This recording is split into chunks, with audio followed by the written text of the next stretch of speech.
Mesdames, Messieurs, bonsoir. L'édition de 20h avec quelques minutes de retard. Toutes nos excuses. Voici le seul titre de cette édition. Conseil des ministres délocalisé. Dakar se met au rythme de l'événement. Les populations de la région capitale du Sénégal ont réservé au président Macky Sall un accueil inédit. Cambérène, Rufisque, Sangalkam, Pikine, Thiaroye. Plusieurs étapes chaleureuses en une seule journée. Ce 19 juillet, le Conseil interministériel a retenu une enveloppe de 823 milliards pour les 4 départements de la région de Dakar. Les temps forts dans cette édition. Bienvenue à tous.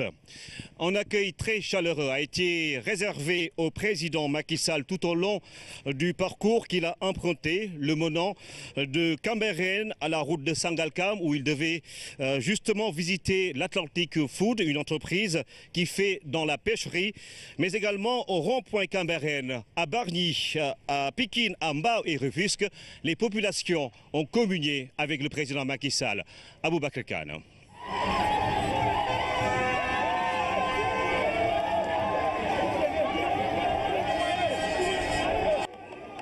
Un accueil populaire et enthousiaste qui a commencé au rond-point Cambérène. Une forte mobilisation des habitants de la zone pour exprimer la joie de recevoir le président Macky Sall.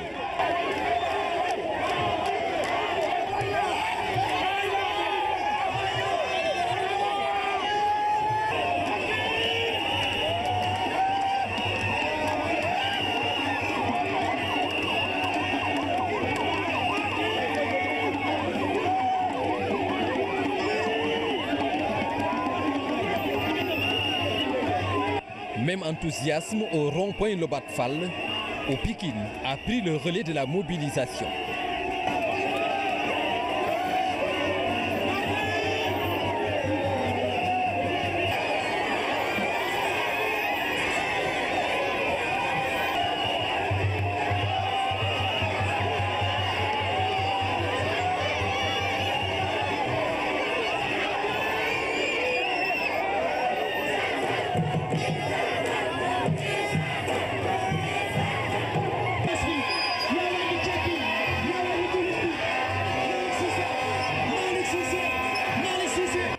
Une foule composée de toutes les couches de la société, des hommes et des femmes de tous âges, venus souhaiter la bienvenue en banlieue au chef de l'État.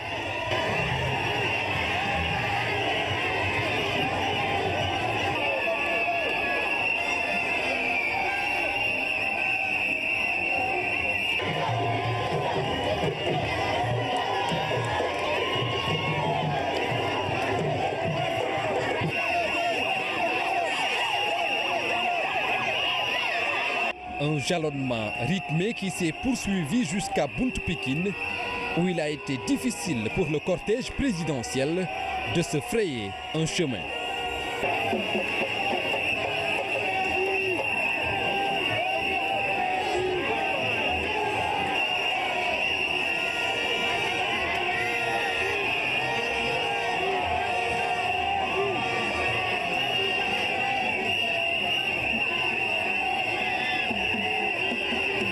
Militants, sympathisants ou simples riverains, tous sont venus communier avec le président de la République.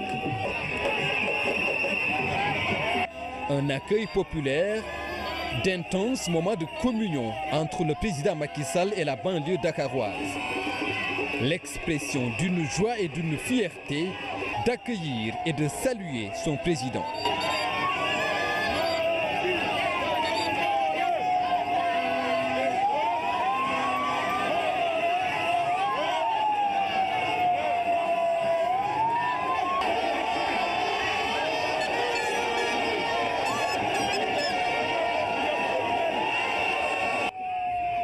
Au rond-point Sips, les habitants de Guinaray et Thiaroye-sur-Mer n'ont pas voulu être en reste.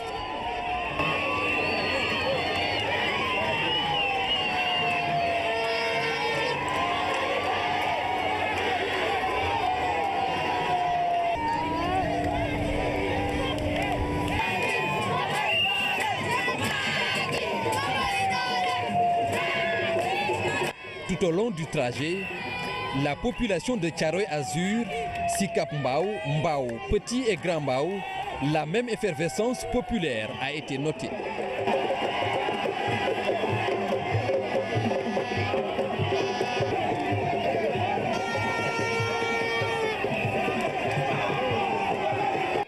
Les ouvriers également ont quitté les ateliers pour saluer le président Macky Sall.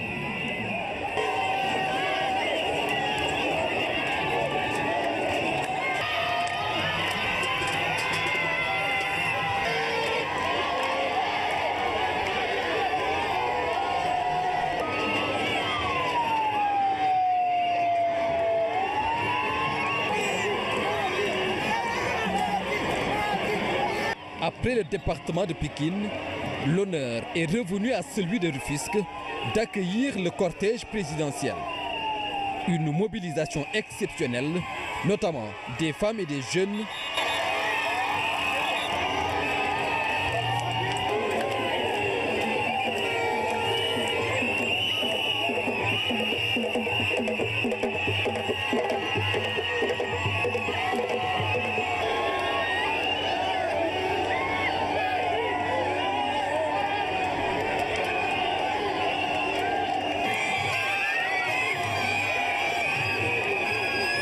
L'expression d'une communion entre un leader et ses militants.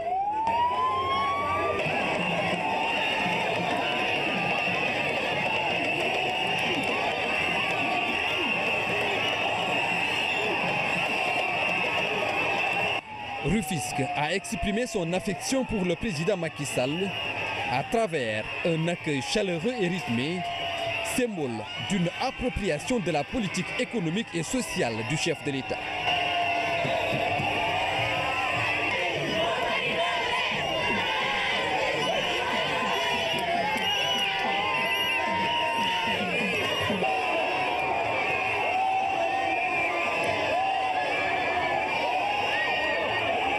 Une progression au ralenti due à la mobilisation des Rufisquois venus des quartiers de Djokoul, Tchoro, Cité Filao, Tchaoulen, Dangou, Mérina ou Sanchaba entre autres pour communier avec le président Macky Sall tout au long de la route nationale jusqu'à Bargny.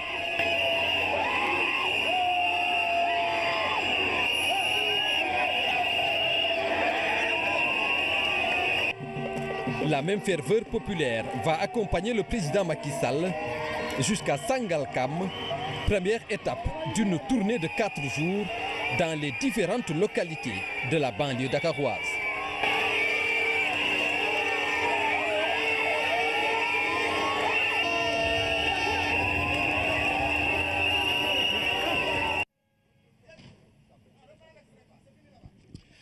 Alors, vous avez sans doute compris que demain va se tenir ici à l'hôtel de ville de Pikine le Conseil des ministres délocalisés, la RTS, qui a également délocalisé son studio du 20h. Nous sommes en plein air avec toutes les équipes de la télévision sénégalaise.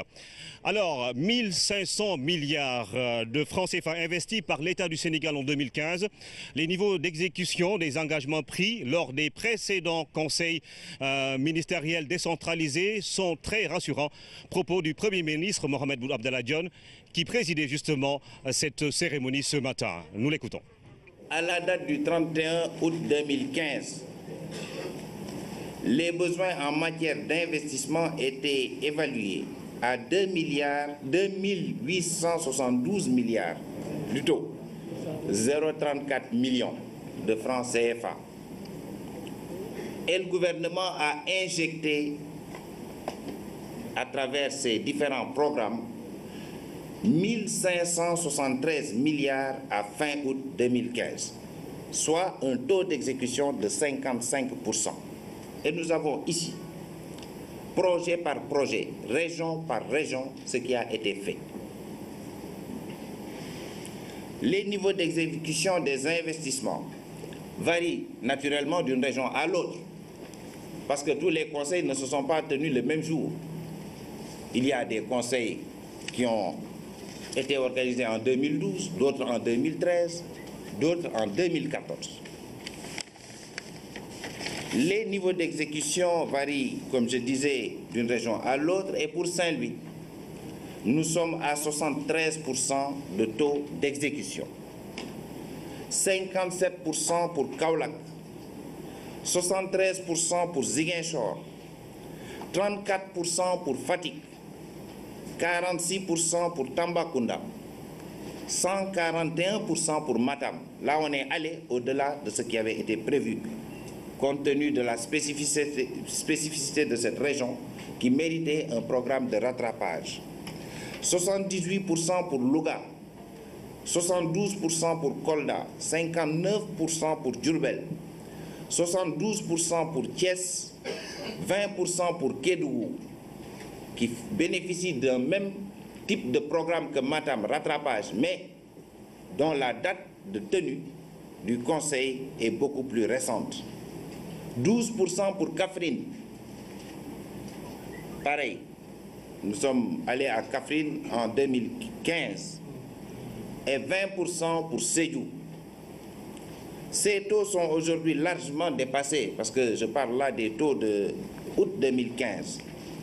Et une nouvelle évaluation, l'évaluation annuelle, sera faite à fin août 2016, donc dans 1 mois et demi. Le Premier ministre qui présidait donc cette rencontre de restitution des engagements pris par l'État du Sénégal lors des précédents conseils des ministres décentralisés. Et puis nous allons aller plus loin avec le porte-parole du gouvernement, Seydou Gueye, qui révèle que 823 milliards ont été retenus pour les 4 départements de la région de Dakar. Et ce sera dans le cadre du programme triennal 2016-2018. Et le reste sera soumis à l'arbitrage du président Macky Sall. 4 axes majeurs ont été retenus avec 19 contraintes. Nous écoutons le porte-parole du gouvernement. L'international, d'être venu au rendez-vous de ce 14e conseil délocalisé de développement. Vous le savez, c'est une option stratégique importante dans la gouvernance du président Macky Sall. Cette option a pour objet et pour finalité de donner un corps à la territorialisation des politiques publiques. Car c'est un nouveau mode de gouvernance que le président Macky Sall a initié dans une perspective d'une approche territoriale de proximité, une approche planifiée en vue d'une meilleure prise en charge des projets et des investissements nécessaires au développement des collectivités territoriales. Je le disais tout à l'heure, ce cycle a été initié au mois de juin 2012, notamment avec le Conseil délocalisé de Saint-Louis. Et dans le format, nous avons toujours un conseil interministériel, un conseil des ministres et des tournées économiques qui permettent au président de la République de donner encore plus d'impulsion à l'activité de développement des localités que nous avons visitées. Cette édition de Dakar constitue donc la 14e édition et donc nous venons boucler tout un cycle qui a inauguré un mode de gouvernance fait de proximité, fait d'écoute et de dialogue avec les populations en vue d'élaborer et d'arrêter les projets qui vont soutenir et construire le développement de la localité. Donc vous comprendrez aisément qu'en faisant aujourd'hui le 14e conseil, que je ne bouderai pas le petit plaisir de faire un point sur l'état de réalisation des engagements souscrits par le gouvernement dans le cadre de cet exercice. Et ces réalisations, nous pouvons les fixer au 31 août 2015 pour donner les informations suivantes. La première, c'est qu'après 13 conseils délocalisés, le montant des investissements consignés à travers les documents de l'État se monte à 2 872 milliards de francs CFA. À la date donc du 31 août 2015, les réalisations issues de ces engagements du gouvernement se montent à 1573 milliards, soit 55% de réalisation des engagements souscrits à l'occasion de ces conseils délocalisés. Vous comprendrez aisément que les niveaux de réalisation ne puissent pas être les mêmes d'une région à l'autre, puisque dans le temps, ça ne s'est pas passé en même temps. Mais on peut dire de façon essentielle que pour ce qui concerne la région de Saint-Louis, nous sommes à un taux de réalisation de 73%. Pour la région de Kaolack, nous sommes à 57%. Pour Ziguinchor, nous sommes à 73% de réalisation des engagements souscrits lors du Conseil délocalisé de Ziguinchor. Pour Fatick, nous sommes à 34%. De façon substantielle, Monsieur le Premier ministre reviendra en détail sur le niveau d'exécution des engagements, mais il faut signaler que pour une région comme Matam, nous sommes à 141% de réalisation. Nous avons même dépassé les objectifs. Pour Thiès, nous sommes à 72% et pour Dakar, on donnera tout à l'heure les chiffres et les indicateurs. Nous pouvons tous constater que ces réalisations se déclinent à travers tous les secteurs de la vie économique, sociale et culturelle. Je voudrais donner quelques exemples. Pour ce qui est du domaine du secteur de l'agriculture, nous avons constaté une progression des aménagements au sortir de ces engagements, une progression des aménagements hydro-agricoles où nous sommes passés de 111 000 hectares à 130 000 hectares avec un potentiel accru grâce à la réalisation de l'émissaire du Delta et ses adducteurs qui permettent d'irriguer aujourd'hui 36 000 hectares supplémentaires. Il a été question également d'équipement et de matériel agricole. Entre 2012 et 2015, c'est 52 milliards qui ont été affectés à l'équipement agricole à travers les tracteurs et la petite machinerie agricole. Pour les infrastructures routières, également on peut le constater, ces rencontres nous ont permis d'achever la construction de linéaires de 965 km de routes revêtues avec 2281 mètres de pont pour un coût global de 238 milliards. D'autres projets sont en cours et leur réalisation se monte. Les budgets nécessaires à leur réalisation sont estimés à 815 milliards, mais ce sont des projets qui sont en cours. Et le programme Promoville, qui va concerner 13 villes avec les composantes de construction de routes, d'électrification, d'amélioration du cadre de vie, va polariser 13 villes pour 89 milliards et un niveau de réalisation d'infrastructures routières de 114 km.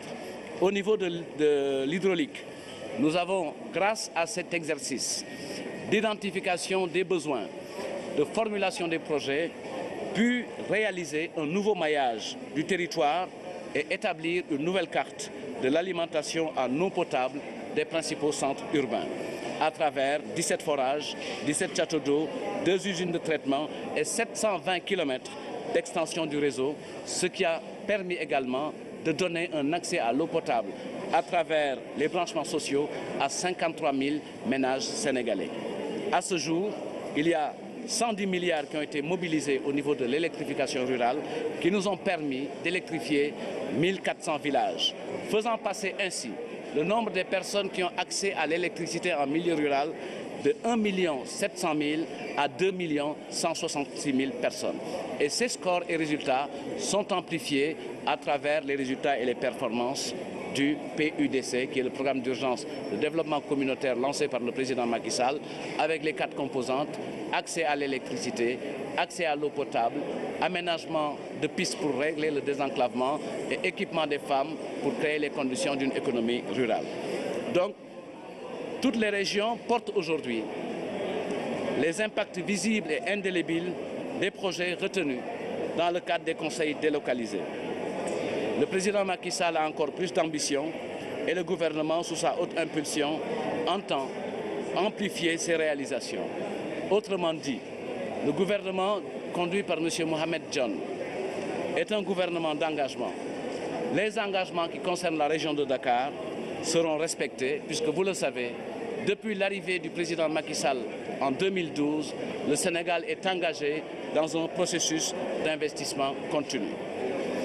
Les attentes de la région de Dakar sont nombreuses au regard de la position centrale de la capitale, puisque c'est la capitale économique, administrative, culturelle du Sénégal. Dakar est une région avec des réalités particulières qui contrastent avec le reste du pays. C'est une région où se mêlent l'urbanité et la ruralité. Une capitale qui se rapproche de sa banlieue, engagée, elle, dans un processus de transformation citadine. La région connaît certainement de plus en plus de difficultés d'urbanisation liées à l'occupation anarchique de l'espace, au chômage des jeunes, aux problèmes d'encombrement, à la sécurité, à l'insalubrité, au déficit d'infrastructures et de services sociaux de base dans les secteurs de la santé, de l'éducation, de l'eau, de l'assainissement, de l'énergie et du transport, pour ne citer que ces principaux secteurs. Dans le cadre de ce conseil interministériel, la région de Dakar, qui s'était organisée en conséquence, a présenté son document qui planifie les investissements dont la région a besoin pour construire son développement. Et dans ce document, la région de Dakar a identifié 19 contraintes, parmi celles que je viens d'évoquer, et 21 orientations stratégiques que nous pouvons regrouper en 4 points principaux. La première orientation stratégique qui définit le profil des projets et programmes que la région de Dakar a définis porte sur le renforcement des systèmes de préservation de l'environnement et de la gestion des déchets. Deuxième orientation stratégique, elle porte sur l'amélioration du cadre de vie, du développement du capital humain, de la valorisation du potentiel économique de la région, puisqu'il a été fortement indiqué que la région de Dakar constitue la meilleure zone maraîchère du Sénégal au regard de son potentiel agricole et horticole. Troisième élément, valorisation du potentiel économique de la région de Dakar, donc troisième orientation stratégique. Quatrième orientation, c'est le renforcement de la gouvernance locale.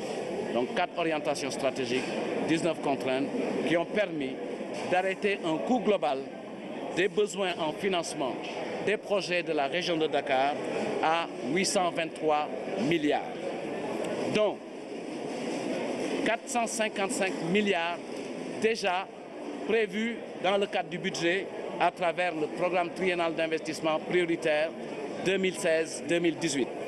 Les 368 milliards manquant à ce total seront demain soumis à l'arbitrage du président de la République, car comme vous le savez, le président de la République est l'autorité qui a la pleine capacité et la pleine compétence d'engager des dépenses pour le développement de notre nation.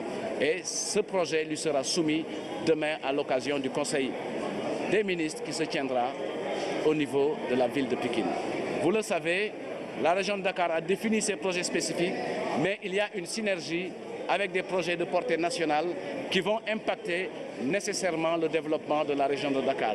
Il s'agit notamment des projets de deuxième génération lancés à travers Diamniadio, comprenant une gare gros porteur, un marché d'intérêt national, un stade multifonctionnel, un hôtel et d'autres infrastructures de commerce qui vont continuer à tirer le développement.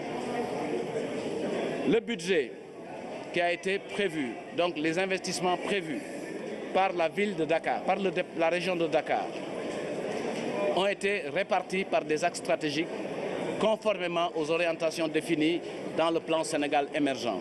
C'est ainsi que pour l'axe stratégique numéro 1, relatif à la transformation structurelle de l'économie, à la croissance, 47% des investissements projetés par la ville de Dakar concernent cet axe stratégique. Et vous le savez, cet axe stratégique regroupe les infrastructures, le transport, l'énergie, l'agriculture, la pêche, l'élevage, l'artisanat, le sport et le commerce. Puisqu'à travers les projets, il est question de réhabilitation de beaucoup de stades, il est question d'extension de voies de circulation, notamment la rue de Niaï, qui va être étendue et prolongée jusqu'à Dakar, jusqu'à Liberté 6. L'axe 2 concerne les projets relatifs à l'éducation, à la formation, à la protection sociale, à la santé, à l'assainissement, à l'hydraulique, à l'environnement, au développement durable. 51% des investissements projetés par la région de Dakar sont consacrés à l'axe 2 du plan Sénégal émergent. Et le troisième axe qui porte sur la gouvernance locale, administration territoriale à travers le renforcement des commissariats de police, des gendarmeries, des brigades de sapeurs-pompiers, il a été doté à hauteur d'1% des investissements, c'est-à-dire l'équivalent d'à peu près 10 milliards. Donc je reprends, 450 milliards projetés sur les 800 et quelques sont déjà consignés dans le programme triennal d'investissement public 2016-2018.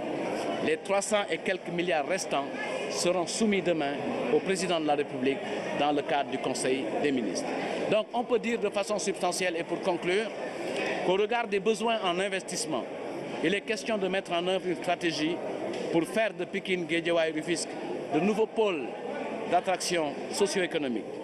Nouveaux pôles d'attraction socio-économique donc capables d'absorber la nouvelle offre infrastructurelle en servant de tampon entre le cœur de la capitale et ses pôles relais. Face au couple inondation, assainissement, pauvreté, chômage, il s'agit pour l'État d'investir dans un meilleur avenir, de créer les conditions économiques d'un repositionnement social pour gommer les inégalités. Le Conseil donc a abouti à un consensus sur la complémentarité des programmes, celui présenté par la région de Dakar et celui présenté par le ministre de l'Économie et des Finances. On a conclu à un consensus et une complémentarité. Nous les avons examinés en gardant à l'esprit un bon ciblage des interventions prioritaires, la programmation pluriannuelle réaliste des investissements, soutenable financièrement et bien articulée au plan Sénégal émergent. Autrement dit, Dakar, c'est l'émergence en perspective.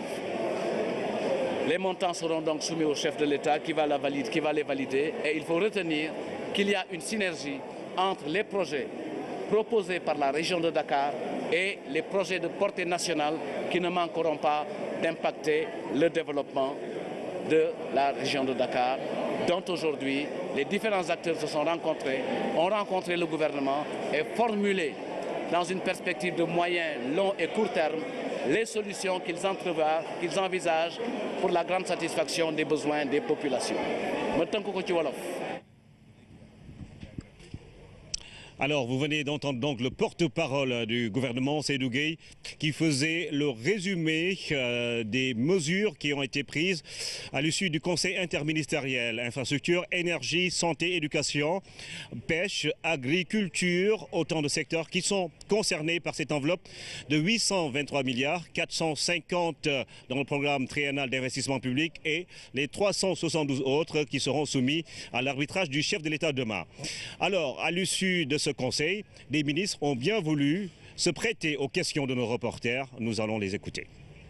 Sur le programme d'abord qu'ils ont soumis au gouvernement, c'est un programme d'environ 823 milliards, dont les 454 milliards sont déjà 455 prévus dans le PTIP 2016-2018.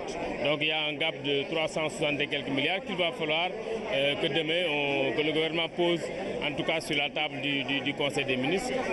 Et ceci, parallèlement, au même moment, le gouvernement est en train de dérouler un programme de 817 milliards de francs, compte non tenu du TR, qui aujourd'hui est un programme très important qu'on ne peut pas affecter à un département, mais qui peut être affecté à la région de Dakar. Donc le gouvernement a des programmes d'envergure qu'il est en train de réaliser, mais je pense que l'un dans l'autre, en faisant le point, nous pourrons en tout cas trouver des solutions aux problèmes d'investissement posés par Dakar. Où nous sommes passés, ces conseils nous ont permis de faire le point sur les besoins des populations. Et bien sûr, on parle beaucoup d'infrastructures, on parle beaucoup d'énergie, on parle beaucoup de choses, mais on parle aussi d'éducation et de la santé, donc du capital humain. Ce qui a été dit ici, c'est surtout des demandes en relèvement de plateaux techniques, mais également de multiplier les infrastructures de santé. Et nous avons répondu que nous sommes en train de travailler sur la carte sanitaire et que cette carte sanitaire nous permettra de clarifier tous les besoins, de voir ce qui est fait déjà, ce que nous devons faire encore, et d'une manière scientifique. Parce que sinon, on peut ouvrir des centres de santé ou des postes de santé sans que ce soit des besoins réels des populations. Donc ce travail a été fait au niveau même de CRD, au niveau de la région de Dakar. Et donc nous avons à finaliser d'ici le mois d'octobre. Et nous pensons que nous saurons exactement où il faut un poste de santé, où il faut un centre, où il faut un hôpital.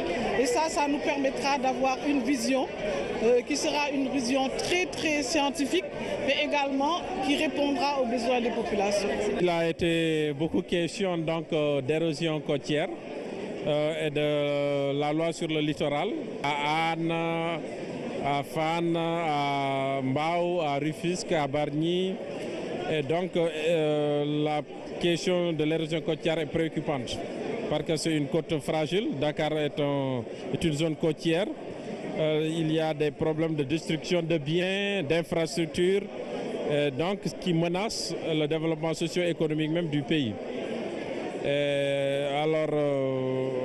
Donc nous avons réagi par rapport à ces préoccupations et indiqué que nous continuons à travailler sur la loi sur le littoral, parce que c'est une préoccupation pour nous. Cette loi, en tout point donc, du littoral, peut nous permettre, à travers cette loi, de créer un observatoire national sur le littoral.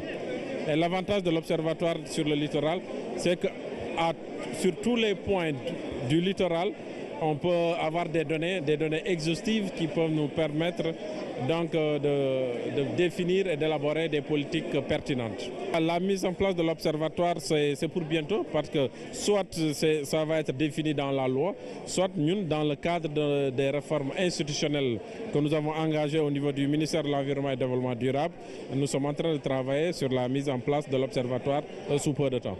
Vous avez vu l'exercice très démocratique auquel nous sommes prêtés aujourd'hui, je veux dire le Premier ministre et l'ensemble du gouvernement, en sens que si les populations commettent des gens pour être au service de leurs besoins, de leurs préoccupations, et que ces responsables viennent devant le gouvernement leur dire voilà ce que nous avons pensé, voilà les documents que nous avons conçus pour le devenir de notre localité, de notre région.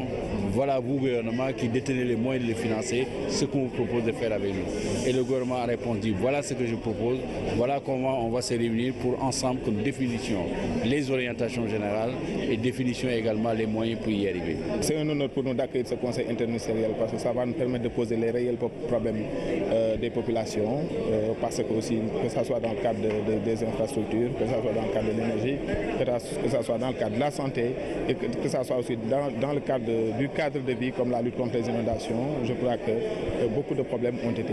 Il y a également énormément de promesses, comme c'est le cas partout où le conseil est passé. Mais en tant qu'élus, nous attendons quand même la réalisation de ces promesses-là, parce que si toutefois que ça se réalise, ça va drastiquement changer les conditions de vie de nos concitoyens. Aujourd'hui, dans le département, c'est une nouvelle ville de Diamniadio qui est en train d'être construite.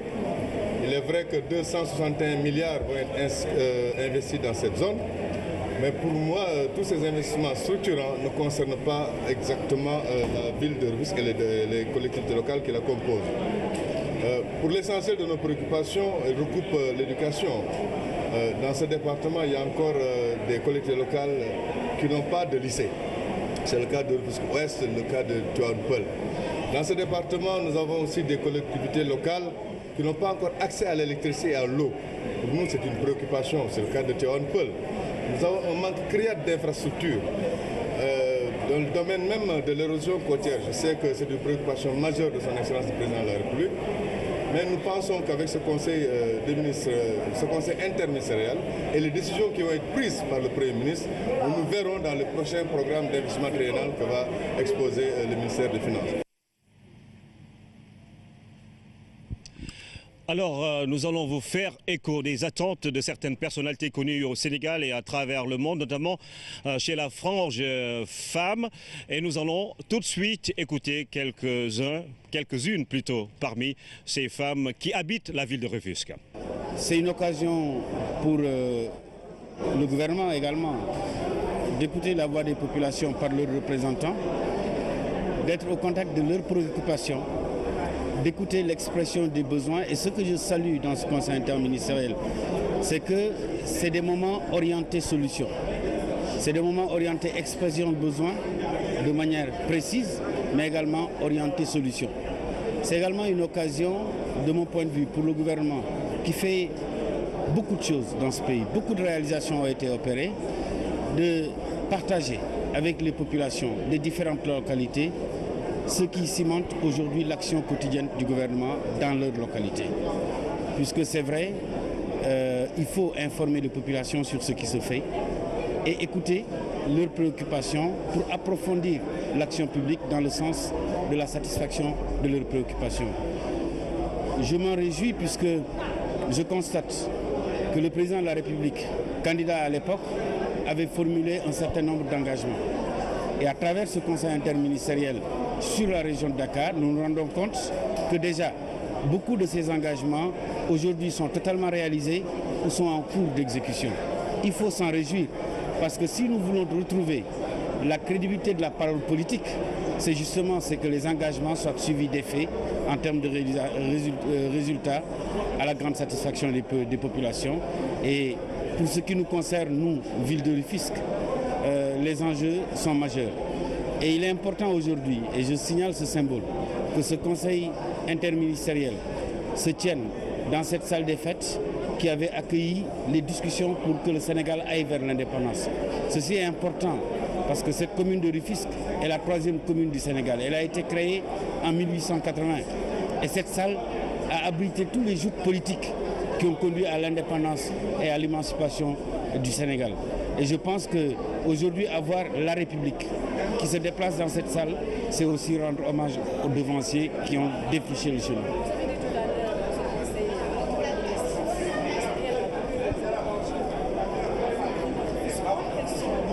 Et nous, on a été particulièrement intéressés par la situation des femmes dans l'agriculture et dans le développement en général. Et nous avons souhaité que la chaîne de valeur agricole puisse être un nid d'emploi pour l'auto-emploi des femmes. Nous avons souhaité aussi que l'agriculture reçoive plus d'investissements dans la région de Dakar. Et quand je parle de la région de Dakar, on parle du département de Rufisque, qui est un département extrêmement mythique et qui abrite l'une des 4 communes que le pays est connu, c'est-à-dire ici où nous sommes actuellement présents à Rufisque. Donc c'est symbolique, c'est utile et c'est nécessaire. Il nous fallait cette rencontre à Rufisque et donc on en a profité pour parler de nos doléances. Et je crois que d'après ce que j'ai entendu dire le Premier ministre, Inch'Allah, tout ira de bien. Il vient à son heure. Il fallait que Rufisque sorte la tête de l'eau parce que ne serait-ce qu'en regardant le design de la sortie de Dakar pour aller à l'intérieur du pays, le fait qu'on ait bénéficié de toutes ces grandes infrastructures qui facilitent la mobilité, c'est certain. Ce qu'on a voulu faire en venant tous à Rufisque et surtout pour moi, en faisant le rappel de mes troupes, les dames qui ont fait leurs écoles ici, à l'école normale ici, avant l'école normale Germaine Le Golf, avant qu'on érige l'endroit en collège et ensuite en lycée, c'est parce que tous et toutes ont été témoins de l'évolution de l'éducation nationale ici dans notre ville. Et puis Rufisque est une grande ville de culture. La ville de Ngalandou Diouf, la ville de Socé Diop, Ousmane Socé Diop, d'Abdoulaye Sadji, mais également de Babacar Ndiaye, d'Alioune Badara Mbeng, de Mbaye Jacques Diop, et bien de Cora Fall. Cette ville, elle mérite plus que cela. Que le président décide d'inaugurer une vingtaine de lycées et collèges pour la banlieue, mais nous, on applaudit. Rufisque est une ville née juste après Dakar, c'est-à-dire que nous faisons partie des 4 communes. Donc Rufisque n'est pas une banlieue de Dakar, mais une ville, une commune de plein exercice et pluriséculaire. Et justement, c'est pour entrer dans le vif du sujet de ce matin, c'est-à-dire le gouvernement est venu à la base s'occuper des préoccupations de tout un département, des préoccupations de toute une région. L'avènement est salutaire. Nous avons écouté et entendu le Premier ministre ainsi que tout son gouvernement étaler toutes les mesures qui ont été prises pour accompagner tous les projets qui ont été initiés par les services départementaux de l'État. Nous en félicitons Monsieur le préfet, mais aussi Monsieur le gouverneur de région. Vous venez donc d'entendre la réaction de femmes leaders originaires de Rufisque, mais également de Seydou Diouf, conseiller du président de la République. Alors, entre urgence et espoir, les populations de Rufisque nourrissent un certain optimisme après ce conseil interministériel. Pabouna Thiaw a rencontré quelques-uns parmi les populations de la vieille ville. À Rufisque, le Conseil des ministres délocalisés alimente tous les débats. Avec leur légendaire franc-parler, les Rufisquois attendent beaucoup de réalisations dans leur localité. Monsieur Macky Sall, nous attendons beaucoup de lui, puisqu'il a pensé au département de Rufisque. Et le département de Rufisque mérite beaucoup plus. Bon, nous avons entendu quand même première pose de la pierre de pêche de Bargny. Et nous avons besoin, nous, Rufisquois d'abord, de restructurer la ville. Rufisque, bon, on dit que c'est qui fait partie des 4 départements, des 4 départements. Donc normalement, Rufisque doit avoir un visage vraiment radieux. Mais malheureusement, comme je vous ai dit tout à l'heure, l'insalubrité pose vraiment problème à Rufisque. Et peut-être aussi avec l'arrivée du président de la République, M. Macky Sall, ainsi que le conseil interministériel, que tous ces problèmes, on sait que ça ne va pas se régler du jour au lendemain, mais il y aura un début de solution pour ça. On est satisfait de l'arrivée du président de la République. Parce que par rapport à ça, Rufisque sera doté de beaucoup d'infrastructures. Pour nous, Rufisque, lu baax la li ñuy wax daal mooy Macky Sall bu ñëwee daal defaral ñu suñu dëkk bi ci problème inondation bi ak tali yeex yooyu loolu daal laa xam ne moom bu ñu ko defaree jàppale jeunes yi dina baax. Par le passé, Rufisque a connu une belle époque. La vieille ville espère retrouver son lustre d'antan sous le régime du président Macky Sall. La ville de Rufisque n'était pas comme ça d'antan. On avait une très belle ville. On pouvait, avec un boubou blanc, de tomber par terre et de se lever sans avoir, par exemple, une tache quelconque. Alors, donc nous sommes arrivés jusque-là. Vraiment, nous avons besoin que Rufisque change encore. képp koo xam ne da nga am ndombo tànku li wala leneen nga ne président yow laay jàppale te doo mën a def ak sa morom dara da naxul président boppam lay nax noonu dañ ne ku bëgg a def dara lu sotti da ngay bëggante ki nga àndal. L'espoir et la satisfaction se lisent sur tous les visages. Les Rufisquois de toute confession sont fiers et honorés d'accueillir chez eux leur président.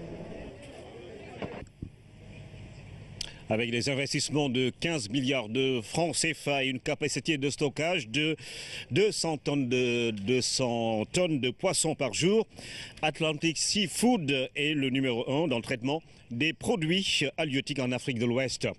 Alors, implantée à Sangalkam depuis 2013, cette usine devrait à terme créer 600 emplois dans la commune de Sangalkam, Bambilor, Noflay et environ.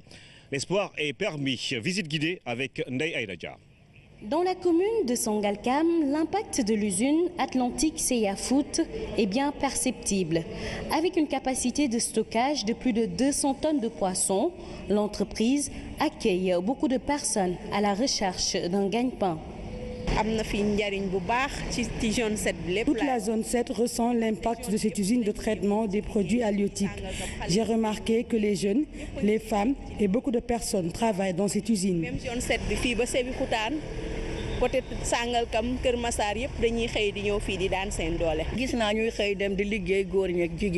Les gens viennent de partout dans la banlieue, Keur Massar, Rufisque, etc., Guédiawaye.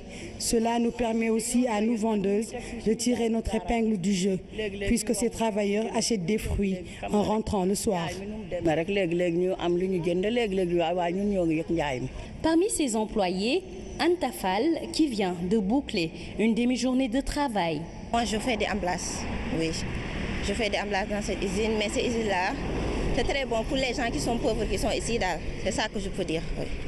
Au total, 600 emplois sont répertoriés.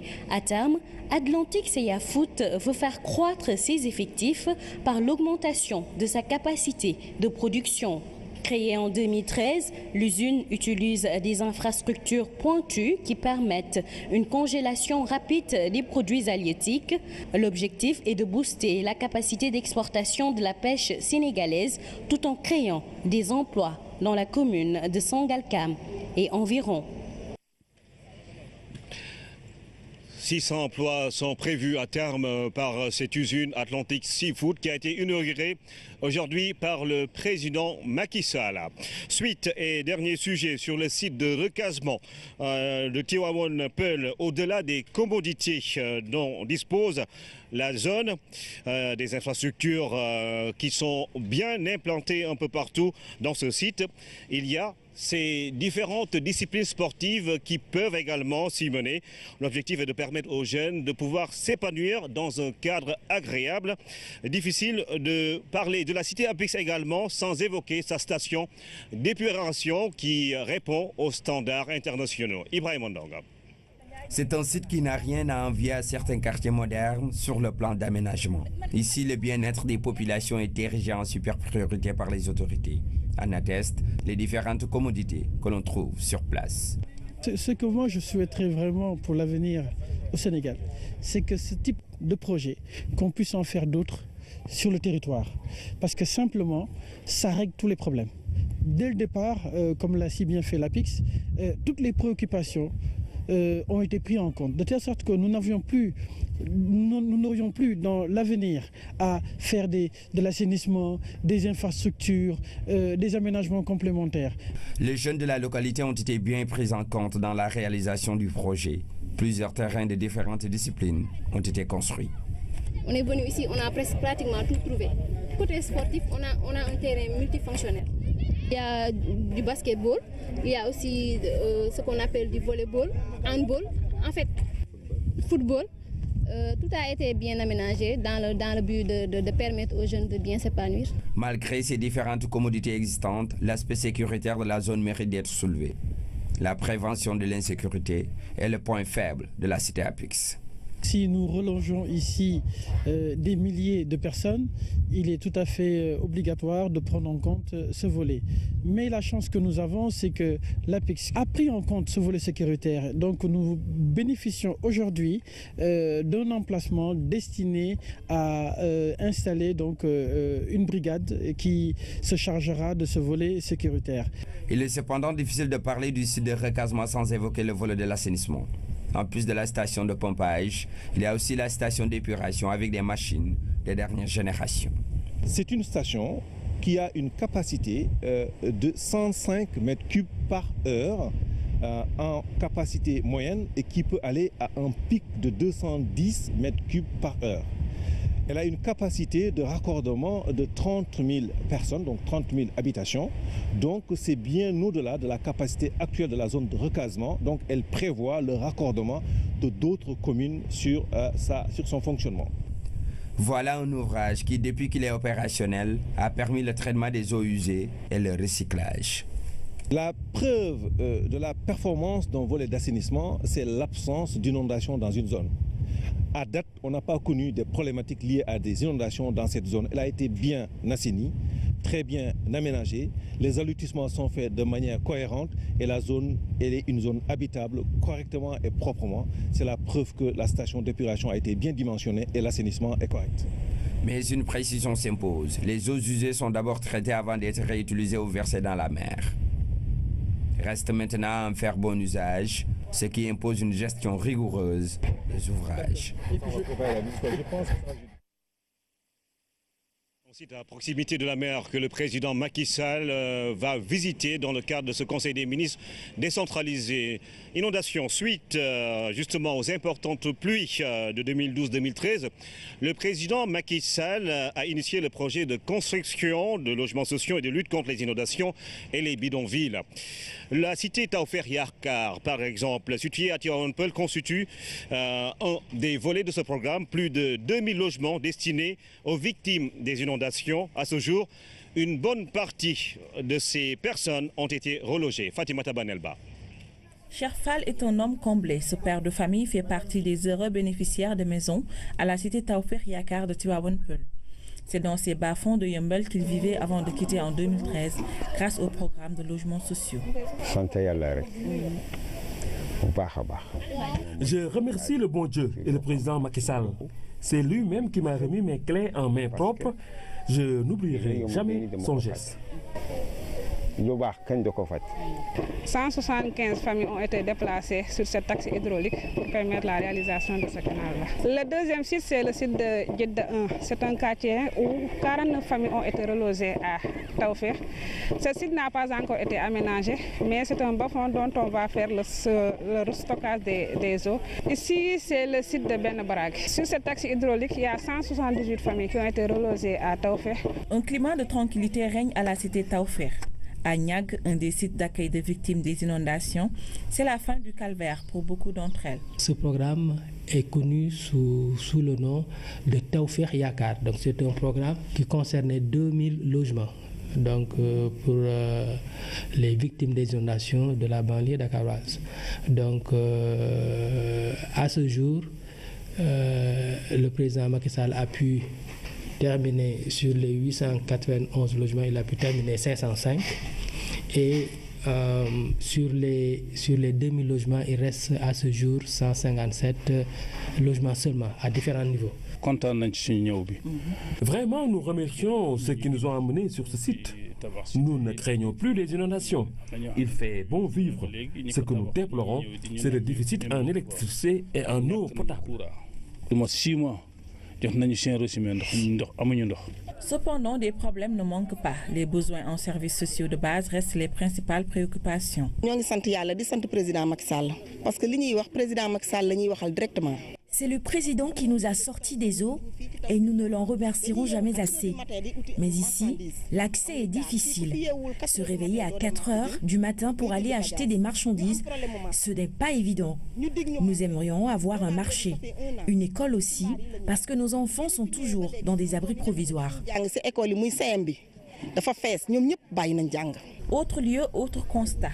Tivaouane Peulh, où le problème des abris provisoires reste un mauvais souvenir. Les populations étreignent déjà une école flambant neuve. Nous voulons rendre un vibrant hommage au président de la République pour tout le bien qu'il a fait ici. Et ce serait pour nous un honneur qu'il inaugure notre belle école. Tivaouane Peulh est également mieux loti que Niag en matière d'infrastructure, même si des mesures d'accompagnement s'avèrent nécessaires. Cet quartier constitue Tawfekh Yakar. Nous avons une gendarmerie, un poste de santé, mais nous voulons un hôpital parce que la population est assez importante. Un lycée ou un CEM serait le bienvenu aussi. C'est à améliorer. Il faut doter ces quartiers d'écoles, d'hôpitaux, etc. Donc moi je pense que l'État est en train de faire beaucoup d'efforts dans ce sens. Bâtis sur les dunes de sable fin de Tivaouane Peulh, les 2000 habitations de Tawfekh Yakar restent à l'abri des eaux de pluie. Si au début il n'y avait ni adduction d'eau ni électricité, la situation a bien changé depuis. Reste à désenclaver totalement la localité, un souhait de ses habitants. Si une bonne partie justement de ces populations victimes des inondations a été relogée à Tivaouane Peulh, Dalifort est en train de changer de visage avec les énormes chantiers d'assainissement initiés par l'État du Sénégal à travers le PROGEB. C'est le projet de gestion des eaux pluviales. Beaucoup de quartiers ont été sortis des eaux et d'autres infrastructures additionnelles ont été réalisées. Le constat d'Aurélien Prévert. Le cauchemar a été long pour les habitants de plusieurs quartiers de la banlieue qui étaient sous les eaux pendant de longues années. Mais après cette descente du président de la République en 2012 dans ces zones, sanctionnées par le lancement du projet, plus rien ne sera comme avant. Avec les travaux du projet de gestion des eaux pluviales, l'État a pris le taureau par les cornes pour changer radicalement l'image de certaines zones comme Dalifort. Par exemple, ici, la Cité Soleil, jadis célèbre pour ses fortes inondations, est aujourd'hui devenue une cité où il fait bon vivre. Les eaux sont drainées, les rues assainies et le sourire se lit sur presque tous les visages. Les populations restent encore émerveillées devant autant de changements positifs dans leur cadre de vie.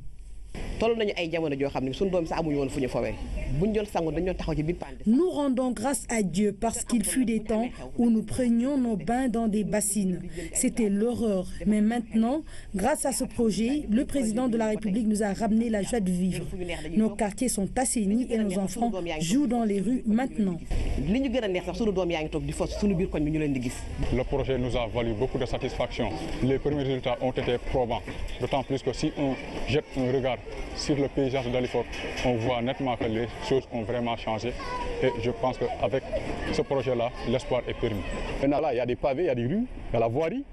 Bon, il y a l'éclairage qui suit un peu aussi avec l'éclairage public autour de tout ça. Il y a des arbres qui suivent, il y a des places qu'on est en train d'aménager. En tout cas, le cadre de vie est en train de changer. Et ça, vraiment, nous en réjouissons, nous félicitons. vraiment les autorités de ce pays d'avoir vraiment engagé ce genre de travaux. Ce projet, d'un coût de 57 milliards, a un impact très positif dans les zones d'intervention. À Dalifort, les populations reviennent occuper ou réfectionner leurs maisons. Le cadre de vie y est amélioré, ainsi que la circulation avec des rues qui sont pavées afin d'abriter et de protéger le réseau d'assainissement. L'économie locale également s'en porte mieux. C'est un projet qui a eu véritablement un impact social et économique extrêmement important. Nous avons visité des zones qui ont été complètement désertées par leurs occupants, qui avaient préféré véritablement aller ailleurs et abandonner leur habitation. Toutes ces habitations-là font l'objet de réaménagements, de réhabilitation. Le coût en tout cas des terrains au niveau de ces zones d'intervention du projet a flambé. L'activité économique a repris. Sur le plan social, on a vu que les populations sont en train de vraiment revivre. Leur cadre de vie a totalement changé. L'assainissement, c'est vrai, pendant longtemps a été ignoré par les pouvoirs publics. Aujourd'hui, je vois que c'est au cœur et au centre des préoccupations de ceux qui dirigent ce pays. Nous nous en félicitons, les remercions pour ça. Et parce qu'aujourd'hui, beaucoup de gens étaient prêts à vendre leur maison à Dalifort. L'image qui nous a le plus frappé, c'était le retour. Les gens qui avaient abandonné, qui étaient en train de revenir. Ça a commencé il y a plus de 2 ans maintenant. Donc on est en train, la mairie gagne, parce que nous avons beaucoup d'autorisations de construire que nous signons. Et ça, c'est le projet qui l'a amené. La commune vraiment commence à prendre vie. Ces énormes bassins drainent toutes les eaux pluviales vers la mer et assèchent en permanence la nappe. Ce projet va se poursuivre au-delà de Dalifort parce que le même scénario est offert à Médina Gounass, Djiddah Thiaroye Kao, Wakhinane Nimzatt, Niéty Mbar et bientôt Yeumbeul Nord et Keur Massar vont pouvoir en bénéficier afin que le rêve de vivre dans un cadre assaini devienne une réalité au sein de la banlieue. Je rappelle que nous sommes en direct de l'hôtel de ville de Pikine qui accueille demain le Conseil des ministres délocalisé. Et puis, dans ce cadre, l'ADE, l'Agence pour le développement de l'informatique de l'État, est à pied d'œuvre afin d'offrir un accès illimité à Internet à tous les participants à ce Conseil des ministres. Les populations de Pikine, Guédiawaye et Rufisque pourraient également bénéficier de ces espaces numériques. Sarah Loya. Ici, à la mairie de Pikine, les techniciens de l'Agence de l'informatique de l'État procèdent à de nouvelles installations pour améliorer le réseau Internet. Objectif, assurer à ce site un haut débit pour permettre aux chefs de l'État, aux membres du gouvernement et leurs délégations de travailler dans d'excellentes conditions de connectivité. On avait une connexion WiMAX qui était limitée à 2 mégas. Donc on a changé le réseau de transmission pour être à 40 gigas. Donc pour couvrir vraiment tous les besoins. Donc la fibre optique de l'ADE arrive au niveau de la salle Conseil des ministres. Et après il y a eu quand même une interconnexion des bâtiments par fibre optique. Donc tout est en haute disponibilité. Selon les responsables, ce dispositif devrait aussi profiter aux populations pikinoises qui désormais bénéficient du Wi-Fi gratuit. Une aubaine, fruit du partenariat entre la mairie et l'ADIE. Nous avons commencé donc ce partenariat, ça va bientôt faire 4 ou 5 mois. Et c'est bienvenu qu'aujourd'hui encore, avec la préparation du Conseil des ministres, qu'on ait encore la présence et l'appui et l'accompagnement de l'ADIE. Outre Pikine, les équipes techniques sont également déployées à la mairie de Guédiawaye pour renforcer la vitesse de connexion. Le Wi-Fi y sera disponible sur un rayon de 500 mètres. Nous avons décidé de migrer le réseau qui avait une capacité de transmission de 2 mégaoctets. Et là, on passe à 20 mégas pour vraiment qu'il n'y ait pas de problème d'Internet. Le volet sécurité est aussi pris en charge. Nous ne pouvons pas laisser n'importe qui entrer dans le réseau sans être identifié.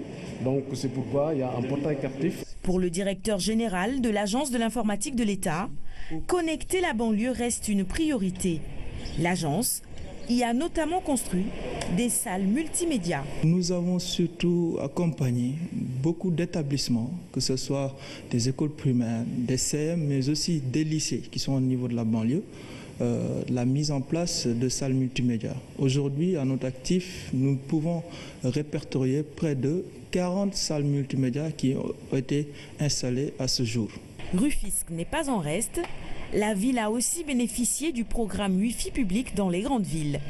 Des câbles, des fibres optiques et des antennes sont positionnés à la mairie et à la préfecture. Nous avons un programme national où nous allons installer des points Wi-Fi dans quasiment toutes les régions du Sénégal pour permettre surtout à la jeunesse, aux personnes qui sont dans ces zones de pouvoir avoir une connexion Internet qui soit disponible.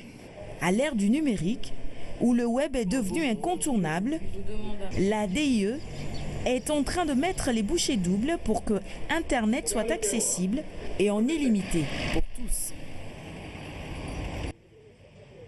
C'est ainsi que nous bouclons la page consacrée justement à ce Conseil des ministres délocalisé à Pikine. Et ce sera ici à l'hôtel de ville justement de Pikine.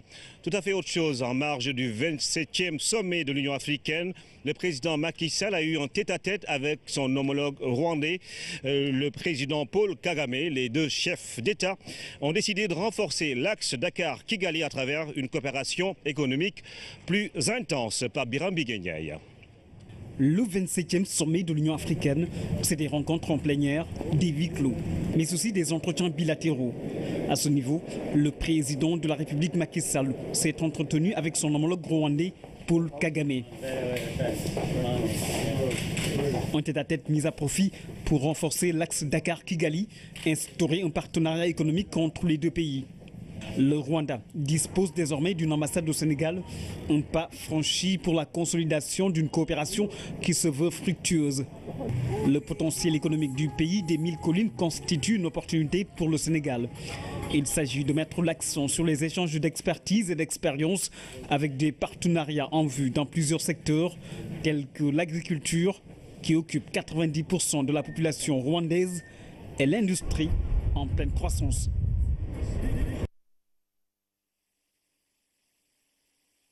À Kigali, le chef de l'État s'est rendu au mémorial du génocide rwandais. Des moments de recueillement avec une forte séquence émotionnelle au bout d'une visite qui révèle à quel point la barbarie humaine a conduit au massacre. Les restes de plus de 250 000 personnes sont enterrés dans cet endroit mythique. Regardez dans ce reportage de Pape Birambi Guéniaï. Le pays des 1000 collines porte bien son nom, mais derrière un Rwanda en pleine mutation se cache une histoire tragique. Tout ce que l'humanité a connu de pire, des actes abjects, inqualifiables, des familles entières décimées, des scènes d'horreur, des tueries. Bref, la tentative d'extermination des Tutsis vire au massacre. C'est le génocide rwandais. Une triste page d'histoire d'un pays qui s'est reconstruit dans la douleur. Les souvenirs d'un passé apocalyptique sont soigneusement préservés dans ce lieu rempli d'histoire et de symboles. Un passage obligé pour le président de la République Macky Sall lors de son séjour à Kigali. Au mémorial du génocide rwandais, l'on a remonté le temps, tous plongés dans une époque trouble du Rwanda avec des témoignages poignants. Un vécu à la fois horrible et insoutenable, retracé étape par étape. D'une période antérieure au génocide à l'affirmation d'une haine entre deux ethnies d'un même peuple, jadis unis avec une même identité culturelle, puis divisée. C'était aussi une société monothéique, on croyait à un seul Dieu. Et donc on parle de comment les gens étaient unifiés par ces facteurs sociaux, culturels. Des changements effectués par la colonisation, des cartes d'identité qui disaient que chaque personne qui se trouvait à la tête du bétail bovin était Tutsi. Bien sûr, quand il répondait à quelques traits morphologiques, donc être un peu long avec des nez pointus, ainsi de suite, et le nombre de côtes aussi. Et des Hutus étaient ceux qui avaient moins de 10 vaches et qui étaient un peu le buste, ce qui a fait que finalement, les Tutsis étaient devenus une élite riche des Hutus étaient majoritaires avec 94% et les Batois sont devenus les minoritaires avec 1%. Origine de génocide rwandais aux allures de rivalité entre deux ethnies. Les Hutus majoritaires s'en prennent à la minorité Tutsi, considérée à l'époque comme l'élite du peuple rwandais. Le début de l'extermination. Il n'y avait pas d'autres préoccupations. Les gens devraient se réveiller très tôt le matin, prendre des gourdins, des machettes et aller juste tuer, piller, violer les femmes, prendre des butins, ainsi de suite, et bien sûr démolir des infrastructures. Le monde regarde et tarde à réagir. Et quand l'ONU décide de s'impliquer, ce sont 2700 casques bleus qui sont déployés pour assurer la sécurité des populations. Une opération qui découle des accords d'Arusha. Mais la haine s'amplifie. Des menaces hostiles sont véhiculées à travers des médias locaux. La radio Mille Collines, le journal Tangoura qui signifie « Réveillez-vous » mettent de l'huile sur le feu. La situation dégénère, les massacres s'accentuent. Des charniers et fosses communes deviennent le lot quotidien du peuple rwandais. Même les enfants ne sont pas épargnés. L'attente de ceux qui commettaient les génocides était de s'assurer que l'extermination totale de la population que eux visaient allait complètement disparaître. Ariane avait 4 ans, elle était tuée à coups de couteau dans les yeux et à la tête. Elle a été tuée à coups de machette aussi, Nadia qui avait 8 ans. Fidèle, 9 ans, elle a été tuée par une balle, fusil à la tête. Et quand sonne l'heure de la révolte, c'est l'actuel président rwandais Paul Kagame qui se transforme en chef de guerre pour mener son peuple à la liberté. La fin du génocide est proche, des actions héroïques se multiplient, les casques bleus reviennent et l'un d'entre eux a sauvé des milliers de vies. Il y a un capitaine sénégalais, Mbadien, qui a été tué pendant le génocide par des miliciens quand ils essayaient d'évacuer les gens qui étaient en danger. Il est aussi reconnu comme martyr, mais aussi héros dans notre pays. Le capitaine Mbadien, élevé au rang de héros. Jusqu'à Sangalkam, première étape d'une tournée de 4 jours dans les différentes localités de la banlieue dakaroise.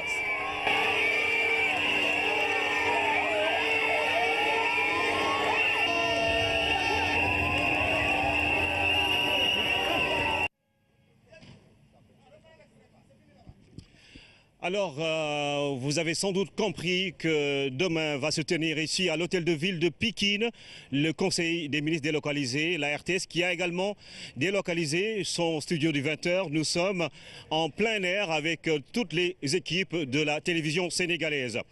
Alors, 1500 milliards de francs CFA investis par l'État du Sénégal en 2015.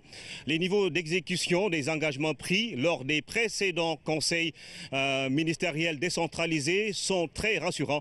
Propos du Premier ministre Mohamed Boun Abdallah Dionne qui présidait justement cette cérémonie ce matin. Nous l'écoutons. À la date du 31 août 2015, les besoins en matière d'investissement étaient évalués à 2,872 milliards, plutôt 0,34 millions de francs CFA. Et le gouvernement a injecté à travers ces différents programmes 1573 milliards à fin août 2015, soit un taux d'exécution de 55%. Et nous avons ici, projet par projet, région par région, ce qui a été fait. Les niveaux d'exécution des investissements varient naturellement d'une région à l'autre, parce que tous les conseils ne se sont pas tenus le même jour. Il y a des conseils qui ont été organisés en 2012, d'autres en 2013, d'autres en 2014. Les niveaux d'exécution varient, comme je disais, d'une région à l'autre. Et pour Saint-Louis, nous sommes à 73% de taux d'exécution. 57% pour Kaolack, 73% pour Ziguinchor, 34% pour Fatick, 46% pour Tambacounda, 141% pour Matam. Là, on est allé au-delà de ce qui avait été prévu. compte tenu de la spécificité de cette région qui méritait un programme de rattrapage. 78% pour Louga, 72% pour Kolda, 59% pour Diourbel, 72% pour Thiès, 20% pour Kédougou, qui bénéficient d'un même type de programme que Matam, rattrapage, mais dont la date de tenue du Conseil est beaucoup plus récente. 12% pour Kaffrine. Pareil, nous sommes allés à Kaffrine en 2015 et 20% pour Sédhiou. Ces taux sont aujourd'hui largement dépassés parce que je parle là des taux de août 2015. Et une nouvelle évaluation, l'évaluation annuelle, sera faite à fin août 2016, donc dans 1 mois et demi. Le Premier ministre qui présidait donc cette rencontre de restitution des engagements pris par l'État du Sénégal lors des précédents conseils des ministres décentralisés. Et puis nous allons aller plus loin avec le porte-parole du gouvernement, Seydou Gueye, qui révèle que 823 milliards ont été retenus pour les 4 départements de la région de Dakar. Et ce sera dans le cadre du programme triennal 2016-2018. Et le reste sera soumis à l'arbitrage du président Macky Sall. 4 axes majeurs ont été retenus avec 19 contraintes. Nous écoutons le porte-parole du gouvernement. L'international, d'être venu au rendez-vous de ce 14e conseil délocalisé de développement. Vous le savez, c'est une option stratégique importante dans la gouvernance du président Macky Sall. Cette option a pour objet et pour finalité de donner un corps à la territorialisation des politiques publiques. Car c'est un nouveau mode de gouvernance que le président Macky Sall a initié dans une perspective d'une approche territoriale de proximité, une approche planifiée en vue d'une meilleure prise en charge des projets et des investissements nécessaires au développement des collectivités territoriales. Je le disais tout à l'heure, ce cycle a été initié au mois de juin 2012, notamment avec le Conseil délocalisé de Saint-Louis. Et dans le format, nous avons toujours un conseil interministériel, un conseil des ministres et des tournées économiques qui permettent au président de la République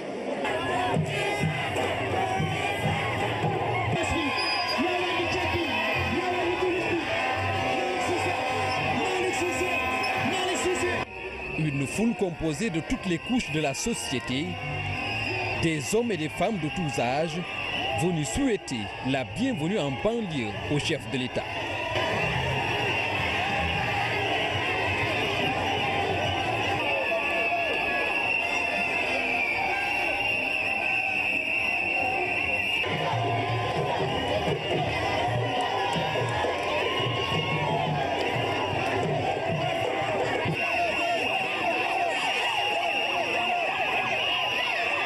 Un jalonnement rythmé qui s'est poursuivi jusqu'à Buntu Pikine, où il a été difficile pour le cortège présidentiel de se frayer un chemin.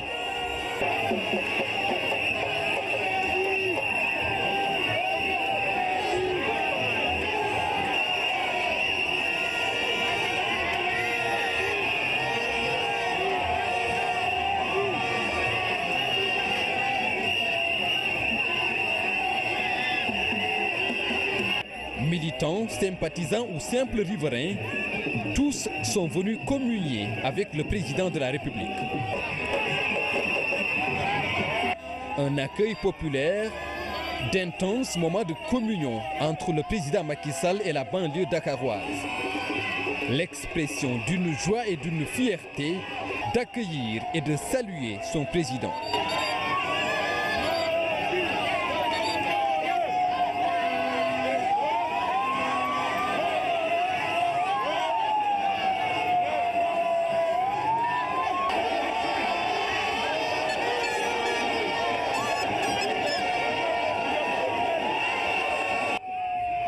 Au rond-point Sips, les habitants de Guinaray et Thiaroye-sur-Mer n'ont pas voulu être en reste.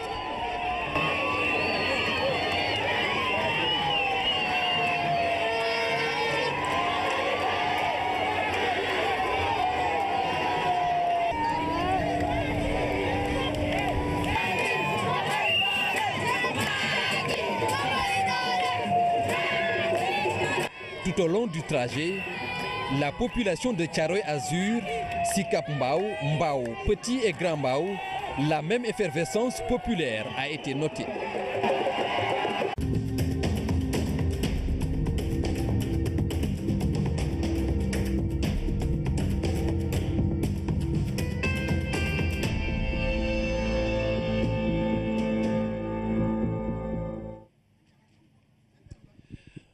Mesdames, Messieurs, bonsoir. L'édition de 20h avec quelques minutes de retard. Toutes nos excuses.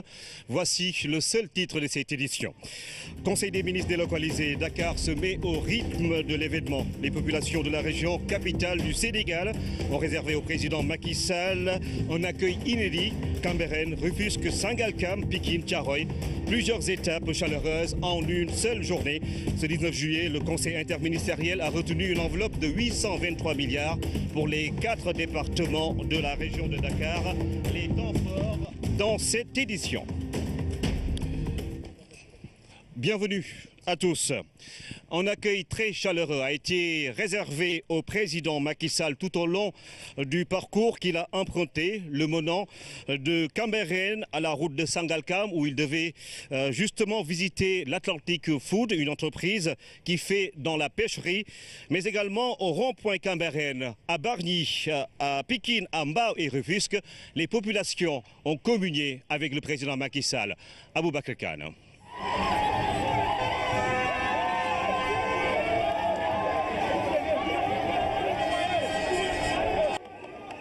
Un accueil populaire et enthousiaste qui a commencé au rond-point Cambérène.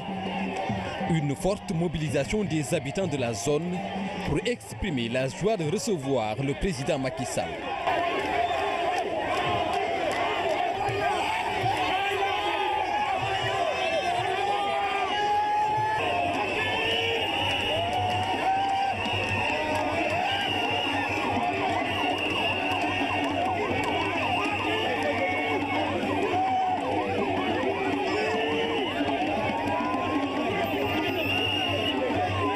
Même enthousiasme au rond-point Lobat Fall, où Pikine a pris le relais de la mobilisation.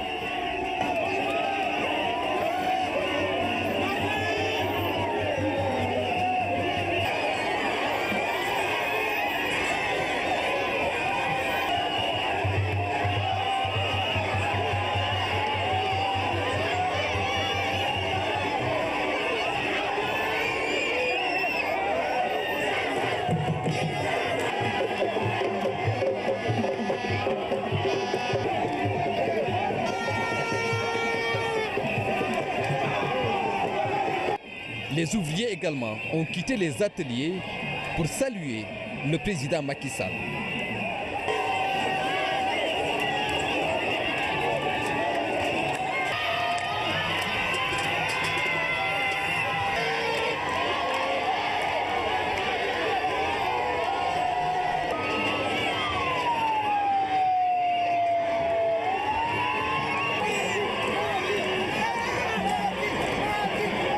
Après le département de Pikine, l'honneur est revenu à celui de Rufisque d'accueillir le cortège présidentiel.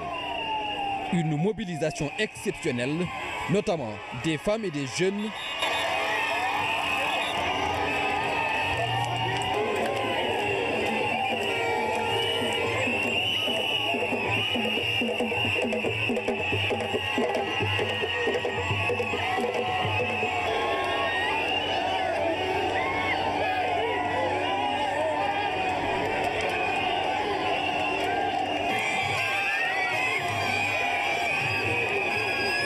L'expression d'une communion entre un leader et ses militants.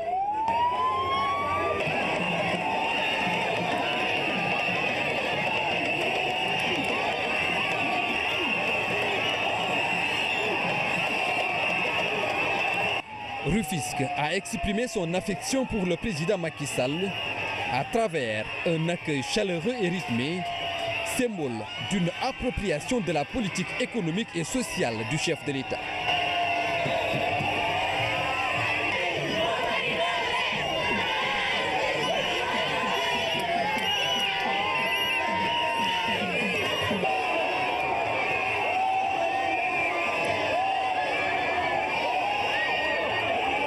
une progression au ralenti due à la mobilisation des Rufisquois venus des quartiers de Djokoul, Tchoro, Cité Filao, Tchaoulen, Dangou, Mérina ou Sanchaba entre autres pour communier avec le président Macky Sall tout au long de la route nationale jusqu'à Bargny.